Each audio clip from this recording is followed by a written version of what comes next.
about that for poached eggs, huh? From, let's say, 13th to 17th century, this one is called Palace Augubio. Augubio was the noble family that built it. They always had their plate of wine above the gate, so people know that's the property of that particular noble family. And this was made by the workshop of very famous sculptor from the 15th century called George from Dalmatia. And now you can see that all those palaces now serve like Airbnb, shops, houses. So people basically live in very important historical buildings. But as I told you, this one was built in the 15th century in the Renaissance style, but we have many much older palaces, houses, and they also had a workshops. Later, I'm going to show you the picture of the reconstruction of the palace, so you're going to understand it a little bit better. So in front of us is part of the original interior wall where used to live slaves and soldiers. And your hotel is called Cardo. Cardo is the name of the main street that was leading from the northern gate, that's on the bottom of the street, to the Peristyle Square that's in front of us. This street where you're walking at the moment is medieval street, but inside you can see the original Cardo street that was built at the same time when the palace was built at the end of 3rd century. And you can see the other part of that wall that we have just seen at the bottom. Can you see it? Yeah. Yes, so that's the original wall, and this is the original street. We had just two main streets. The one that was leading from north to the south is called Cardo. And here used to be the original street called Declumanus that was leading from eastern gate. You can see it over there to the western gate. You can see it over there to the bell tower. And this is the Peristyle Square, the most beautiful square in the place. And this is actually the heart of the palace and heart of the entire town. So Peristyle is like the border between the area where used to live the emperor. That was the entrance to his private chambers over there. And this was the area for slaves and soldiers. And around the Peristyle Square used to be a religious area. It was built his mausoleum, that's like his private cemetery, just for his sarcophagus. And 3 temples used to be in this part. Just one of them is still preserved. Also, you can see different style of columns. The ones that are made of the red granite, he actually brought from Egypt. So they are very, very old. And on the bottom, behind the last column over there, you can see the Sphinx, Egyptian Sphinx. So, yes, and it is actually 7,500 years old. So, double so they are sure about that because the historians recognize the traits of Egyptian ruler called Moses III. So the only street that is still preserved after so many years originally used to be at least 12 of them, but they were mostly destroyed in Middle Ages by Christians. And this is the bell tower of our cathedral. The cathedral was for a long time the highest building in entire Split. It is 59 meters high and it provides view to most of the Split, even though it's a little bit unsecure to climb here. And also the part behind the cathedral, where our cathedral has the seat, was the original mausoleum. That's the actual irony of life, because Diocletian was one of the worst persecutors of the Christians, and now this is a Christian church, actually Catholic cathedral. And the reason for that is that people in 7th century that came, they converted it into the church because they needed a place for the service. This Luxor Cafe organized acoustic concerts and so on, so it's very nice. We were here last night, we heard it. It's really nice to enjoy the glass of wine or something. And also the National Theatre from Split in July and August organized opera nights. So on some particular dates they put the scenery in front, they put the seats, and then they close the entire square. So it is very, very beautiful event. 14, 12, and they usually open at 12. You enter to the basement, substructures of the palace. That's part of the Museum of Split. And over there I'm going to explain you the entire history of the construction of the palace and later how they built entire town inside the walls of the ancient palace. So we are going to, that's quite nice temperature inside. We are going to stand there like half an hour, something like that. And after that, we are going to see the area that we have visited down there from above. Try to be careful. So from Carousel Square to the waterfront, front is free of charge area. These small shops.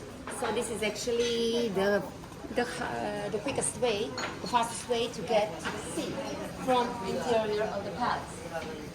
And now we are going to see the eastern and western part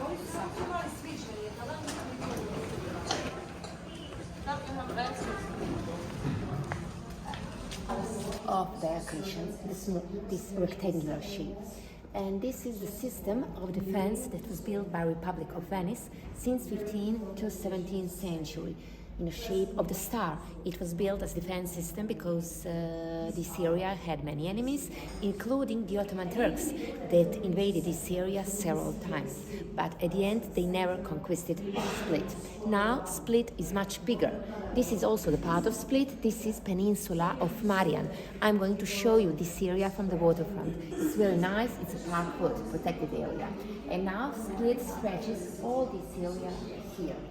And what you can see this blue line, that's the route of the aqueduct, because Diocletian, when he built his palace here in the 3rd century, he also built an aqueduct that is around between 8 and 9 kilometers long to provide potable water to this area. So they are very, very advanced people. Is it still standing? The part of it, well, actually most of it. This part, you can see here, it was reconstructed, and it's possible to see it at the entrance to Split near the shopping mall and the gas station. It's around 900 meters long with arches and columns and everything. And this part that you can see here are the tunnels. And quite interesting thing is that they're actually still in use. So they had so great system that we actually still use it. This town over here was the capital of Roman province called Dalmatia. It was much bigger Dalmatia than today. It's the coast region. This town was called Salona, and it was actually founded by the old Illyrians, and later it was the Greek port, but the biggest importance it had during the Roman Empire. It was the 4th biggest town of the Roman Empire. In 1st century, it had around 60,000 people, and for that period it was really a big town. Yes, the 4th most important town. And Diocletian, the Roman emperor that built this palace, he was actually born in the town of Salona. That's the reason he built his palace here near his hometown. And quite interesting thing is that he built this palace as his retirement home. So he didn't live here when he was ruling all around the Roman Empire. He moved inside after his abdication. So he was the only Roman emperor that decided to retire. The only one that said, okay, I have worked enough. I want to enjoy my last years. And he actually died quite old. He was born in 245 and he died around 315. Wow. We are not sure about the exact date of his death. Some historians think it was 313 and some of them 316. So, but still quite old. Yeah. Because we are talking about the beginning of 4th century. And later we are going to go to the mountains, to this direction, because we are going to have lunch in the small village called Gatta. And also this area over here, we are going to pass later. That's my hometown, it's called Castella town. And this blue area is the bay called Castella Bay. And later we are going to go to Trogir. Trogir is the opposite direction, over there, to the west. Did I hear you right? You said that the Venetians built this Yes. outer wall here? Okay. Yes, because Split was under Venetian rule since 1420, beginning of 15th century, until the fall of the Republic of Venice, 1797. And now I'm going to show you the picture of the reconstruction of the palace, so you are going to get better idea what we are going to see and what we have already seen. You can see in the middle here the area, the arches, and everything. So this is the Peristyle Square over here. Okay. And you can see this green area, that's the central hall that used to be, and below that area is the substructures. The main one that we have passed from the Peristyle Square, and that's leading to the south Yeah, gate. that's here. Yes. And now we moved to the western part. So now we are here, below this area. So the reason to build actually these substructures, as we call it, the basement, was to elevate the palace, because terrain from north to the south is inclinated. It goes like this, getting to the Adriatic Sea. And I told you that in the northern part, where your hotel is, used to live slaves and soldiers. And of course, that one Roman emperor couldn't live below his servants and soldiers, so what did he do? He just elevated the palace to be above them. So that's the reason they built on the southern part of the palace the basement to elevate the southern part where used to be his private chambers. And it's a great thing what they did, because they built it as a mirror copy of his private chambers above us. Because now, above us, you can see just some walls and some parts of it, but mostly there are medieval houses, streets and everything. You can't see none of these things above this area. And down here, everything is completely preserved. So you can imagine the size and shape of his reception halls and other private chambers. So below western and eastern part in this area, we have the basement that we are going to see now. So, as I told you, in the southern part used to live Diocletian and his closest ones. His wife Prisca, his daughter Valeria, and the closest servants that took care of him. Also, here we have the southern gate. We have seen it, that's this entrance getting to the waterfront. Also, here it seems that the sea was getting directly to the southern wall. But when they did the last renovation of our waterfront now, they found traces, the relics of the old one. So they suppose that even Diocletian had some kind of the waterfront. Not so big as today, but at least he could get out, walk a little bit, and this was his emergency exit in a case of the attack of the enemies, especially because the Roman Empire had many enemies, and he in particular, because as I told you, he was one of the worst persecutors for the Christians. So, in the shape of the octagon, you can see his mausoleum. That's the cathedral. In front of that area, today is the bell tower. And in this area, he had 3 temples dedicated to Roman gods and goddesses. Today is preserved just one, the temple of Jupiter, the main Roman god. And as you can see, as I told you, the palace of Diocletian had just 2 main streets. The one that was leading from Northern Gate to the Peristyle Square, Cardo Street, that's the place where your hotel is, and the other one leading from Western Gate to the Eastern Gate, that's called Decumanus Street. So in those buildings, in the northern part, was the place where used to live slaves and soldiers. They also had the workshops, so they suppose that they even had some textile industry inside of this area, and that they were producing the uniforms for the Roman soldiers. And originally, the palace was a mixture of the Roman military camp called castrum and luxury villa. So you can see that this area has 16 defense towers. Today we have just 3 of them preserved: northwestern, northeastern and southeastern. Northwestern is the gallery, art gallery today. In northeastern still live the people, so there are flats over there. And this one is being reconstructed at the moment, so it's going to be multimedia museum.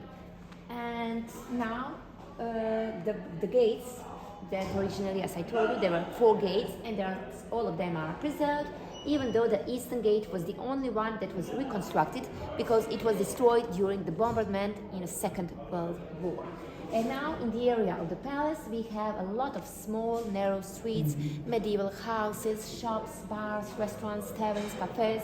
And the reason for that is that in 7th century the town of Salona, the place where Diocletian was born, it was destroyed by invasion of barbarian tribes called Avars and Slavs. So that was the beginning of 7th century. Diocletian was dead for 300 years already. So most of them came to the town to his palace. Some of them went to the islands and some of them went to the town of Trogir. So they started building their houses and the entire town inside of the ancient palace. So basically they use it as construction material. And most of them were Christians. And they were very furious because their town was destroyed by the other pagans, and they came to the palace of one of the worst persecutors of the pagans. So they destroyed basically almost all monuments dedicated to Diocletian, to Roman gods, goddess, temples, and everything. The only things that they didn't destroy were the things that they needed. They didn't destroy the temple of Jupiter because they needed a place for the baptistry. They didn't destroy his mausoleum because they needed a church. They needed a place for the service. And so on and so on. The Persa Square, they needed for gathering place, like the central square. So they lived inside of these walls between 7th century to 13th century. And after 13th century, this town started to spread towards the west. So the first square that they built is just near the western gate that we are going to see later. It's called Piazza Square. Is everything clear? Do you understand it a little bit better now, yes? With the picture of reconstruction. You can always tell a Roman building because they don't use mortar. Yeah, of course. And this is the limestone. And limestone is originally ours. Now we are going to walk a little bit and we're going to see how they built it. They were very, very great constructors. And also Diocletian brought the best architects from all around the Roman Empire. So, you can see here, this part is made of the limestone. Limestone is mostly from the quarries of the island Baroque and also one quarry near the town of Trogi, let's say some 30 kilometers from here. And the quarry, both of those quarries are still open.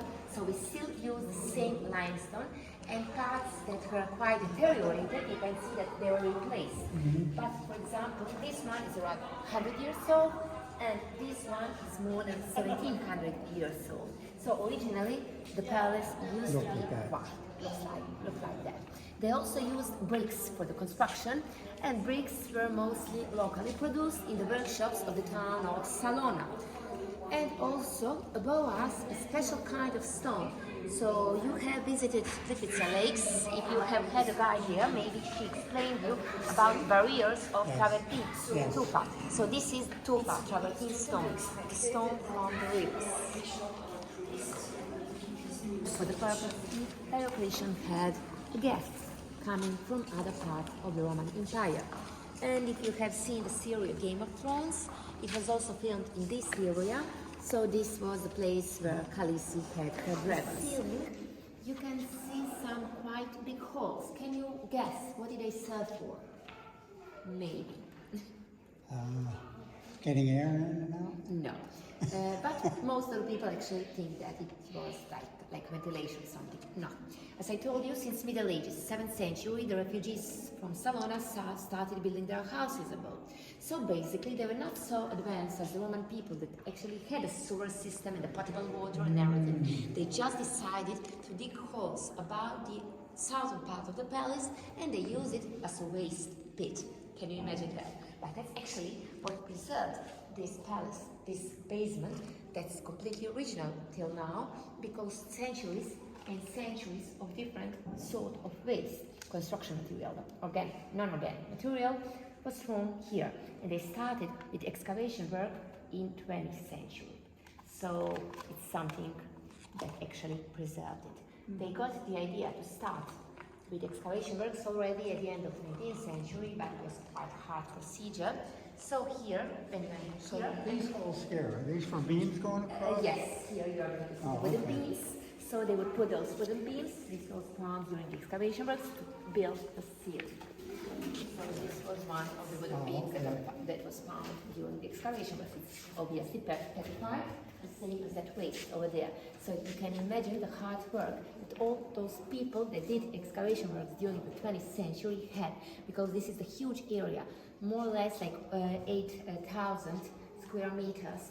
So they were supposed to dig all of that and not using the machines and everything, because they had many valuable items here, the parts of the columns, inscriptions, the ornaments, decorations, monuments, and so on. So it was quite a hard work for them. Yes. And also here you can see the parts of some building decorations that is also pre-Diocletian. So that's proof that I told you that it wasn't just some kind of a village. It used to be some important settlement, because it would be the part of some temple or maybe some public building like thermi or something like that.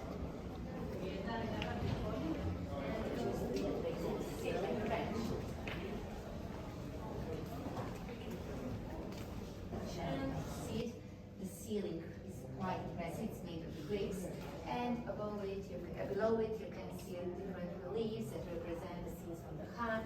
You can see the people's faces and so on.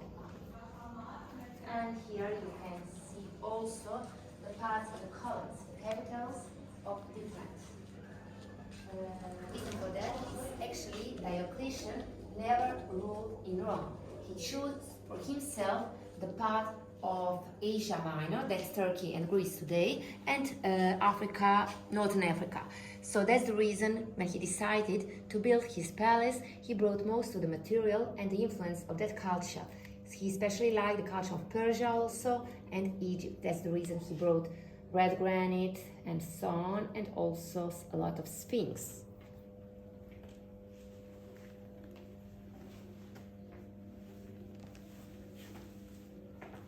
And here also you can see that some parts of more parts of here, places where the poor citizens of the town of Salona and the this arrived.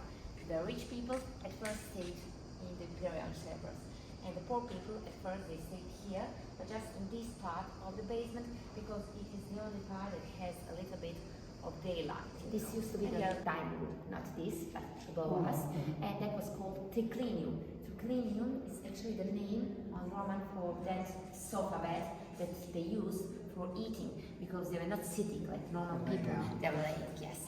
And this dining room was connected with four different rooms around, so this the kitchen and so on, so the slaves could enter fast to bring all the food and wine, because their dining room was very important for him and his guests. They would spend sometimes even 24 hours just eating and drinking. And there is even a legend, I'm not sure is that sure that they had something that was called vomitorio, that would be the place where they would throw up all the food and wine, so because yes, it would be embarrassing to stop, and they were called.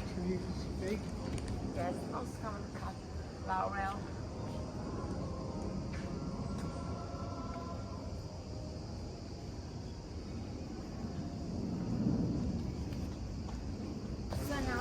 Above that open courtyard that I told you, that served as the cultic area, because as I told you, they worshipped the Roman gods and the goddess, because Diocletian also proclaimed himself the son of God, not any god, the main Roman god, Jupiter, god of all Roman gods.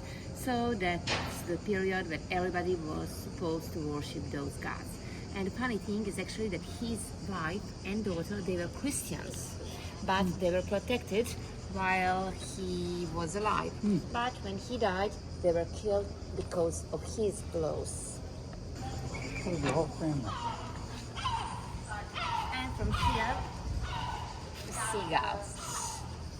Here you can see that part, the entrance over there is the entrance that's leading to the thermi, to the baths.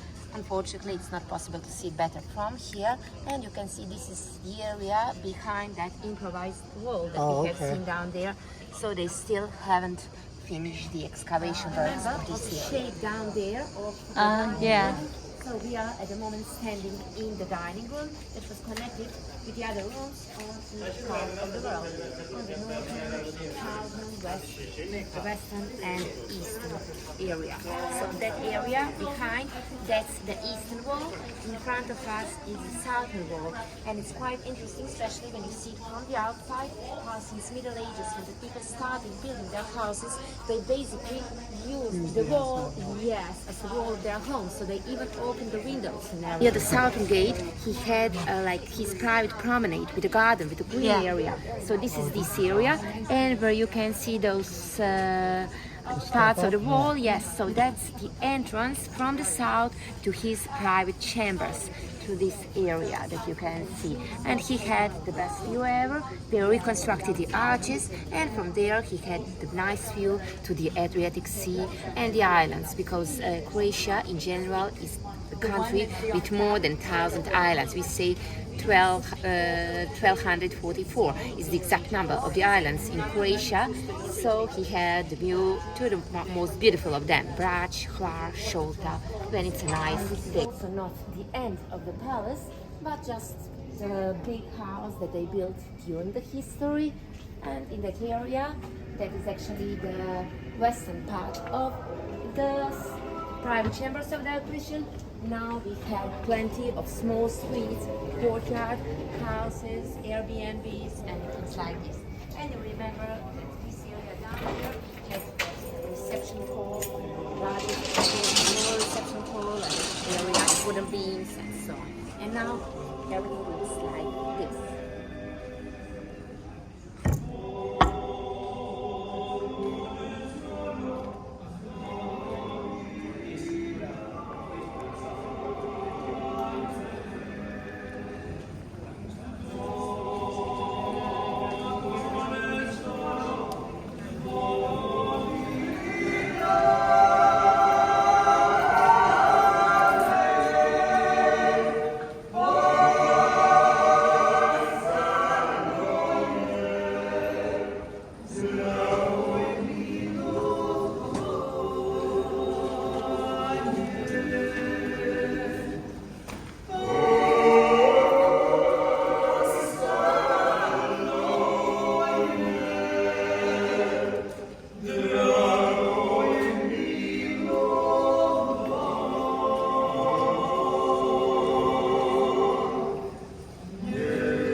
Usually of men, sometimes even a woman last time, and they are very educated voices. So it's typical part of the local tradition. And they sing usually about the songs that are important for us, like God, family, love, the sea, and so on. And very, very important part of the local tradition, even protected by UNESCO. And this area is called vestibule. Vestibule can be translated as the lobby. So this was the entrance to the private chamber of Diocletian from the peristyle square. This would be the place where Diocletian could come to greet his guests. You can see the entrance is original, and everything, all the walls were covered with brilliant mosaics. And the eastern gate, and then northern gate, and then western gate, and then other parts.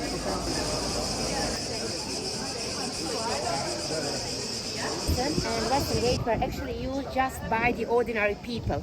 The northern gate was the main entrance, and it was used just by Diocletian. And also the southern gate was emergency exit, also just for him. So ordinary people, if they wanted to see Diocletian, and it was just for special occasions, they could enter just through the eastern and western gate.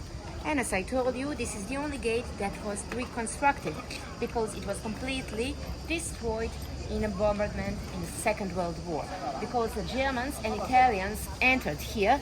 So the Allies bombed this area to expose them, and that's when some parts of the old town were damaged, so they had to do complete reconstruction. But still, since Middle Ages, this gate was closed, because they built from the outside the church called inside of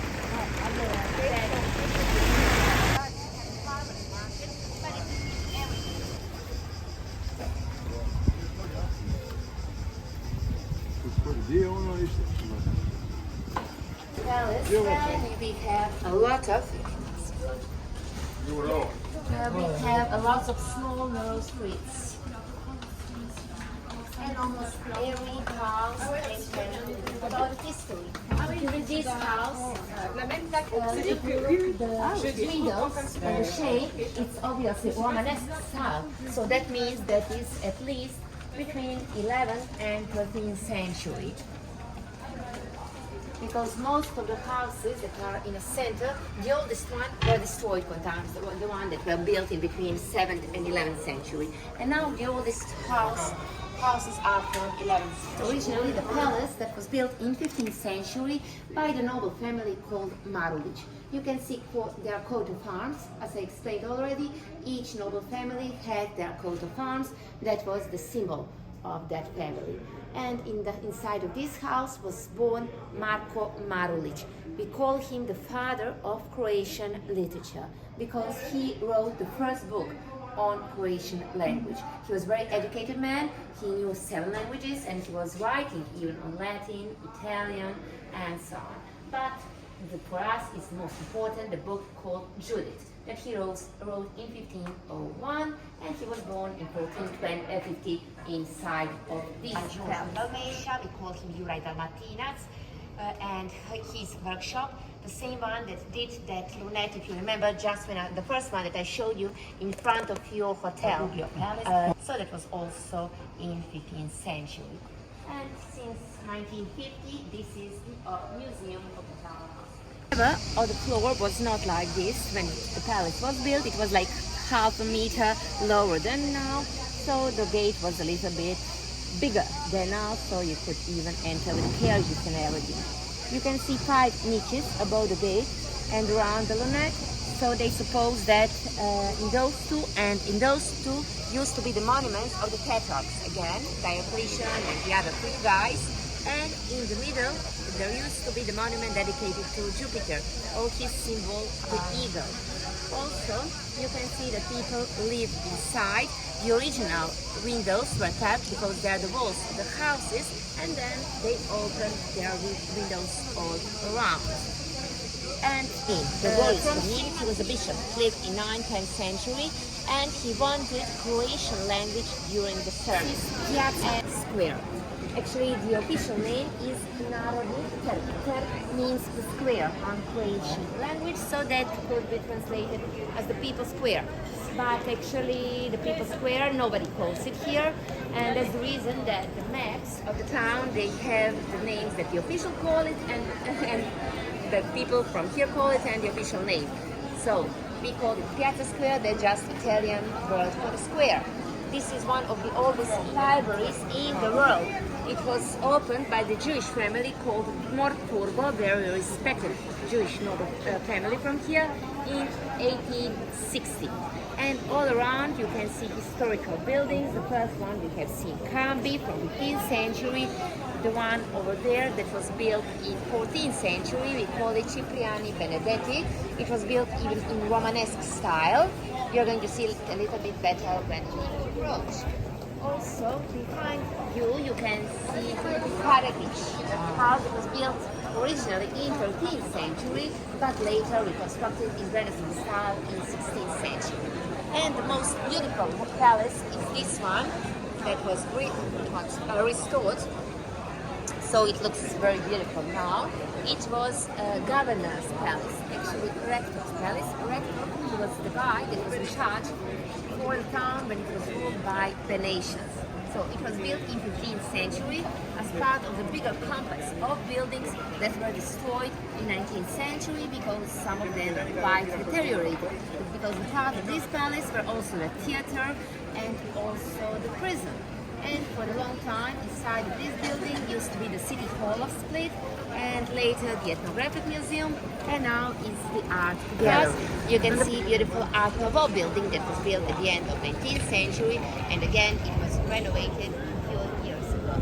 This hotel that we call Santa Lucia today was actually the first hotel in the town of Split, and this cafe here was the first cafe in Split, the gathering place of intellectuals of Split, the writers, painters, philosophers, politicians. Most of them were gathering here. The first name of this square was St. Lawrence Square, and this square was built in 13th century, the first square outside of the walls, western wall of the palace, when the light inside the ancient walls became too small. So now we're going to here that was built on the place of the old defense tower in 15th century. and it was actually working until 2 months ago when something happened and it seems that they can't repair it. And it's very interesting because it has 24 instead of 12 digits, so that's very, very interesting. And we call this street below the club.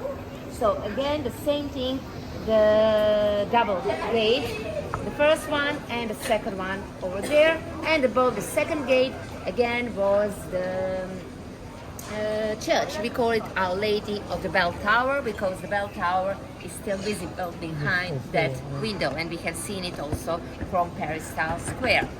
And from the family Cipriani Benedetti, if you come here, you can see their coat of arms over here. You can see the scene of the Adam and Eve in the moment when she gave him the apple, and you can see Saint Anthony, the abbot. You sure it was an apple? Oh yeah. So this is at the moment the oldest palace on this square from the end of 14th century. Again, one more monument that is Ivan Meštrović, and it represents Marko Marulić. He was the father of Croatian literature that I mentioned, and we have seen his palace where he was born in 1450. System that they started building when they arrived here in 15th century. At first, they built all the walls around, and now we have just this part and several bastions because the French people, on the beginning of 19th century, as I mentioned, it was for like, let's say some 8 years under the French rule by Napoleon Bonaparte, so the French people destroyed all the walls. The reason for that was not destruction, they just wanted to clean the town and to let it breathe, because with those small, narrow streets and the really high and wide walls, it was great field for different type of, infections, disease, there was no air inside, so that was the reason to destroy all those walls and to build like the big streets. We are going to see the biggest one, and it's protected parkhood. On the slopes of Marian, that neighborhood that you can see, it's called Beli Varoš, and originally it used to be the neighborhood of the old fishermen families. It's very hilly with small cobblestone streets, and now of course Airbnb, small hotels and so on, but traditionally one of the oldest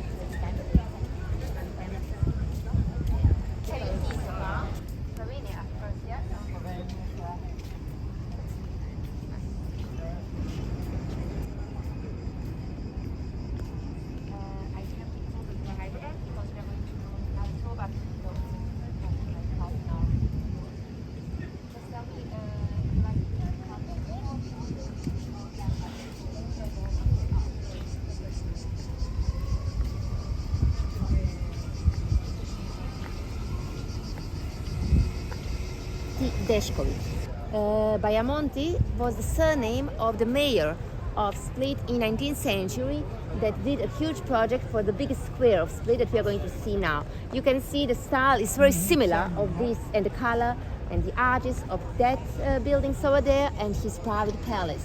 He was in love with Italian style, so that's the reason he sold some property that he had in Venice, and he gave all his money, private money, to build this square and this palace.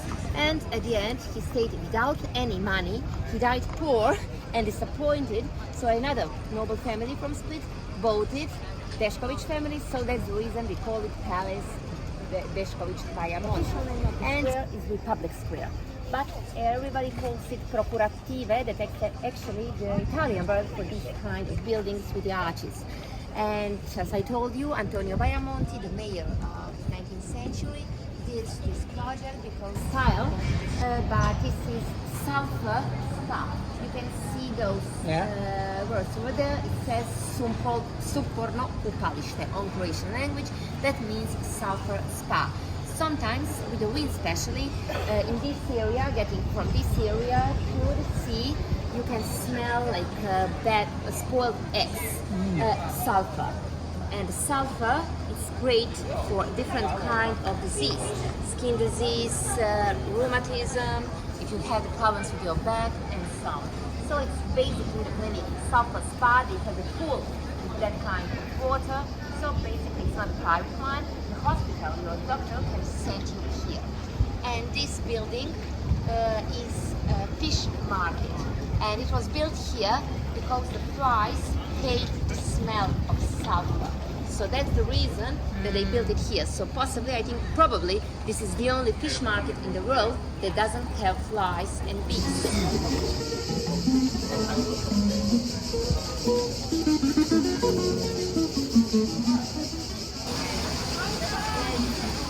Here they built this huge Zara on the place where used to be the end of the tank system. So they decided to do the reconstruction of the whole huge. Yes.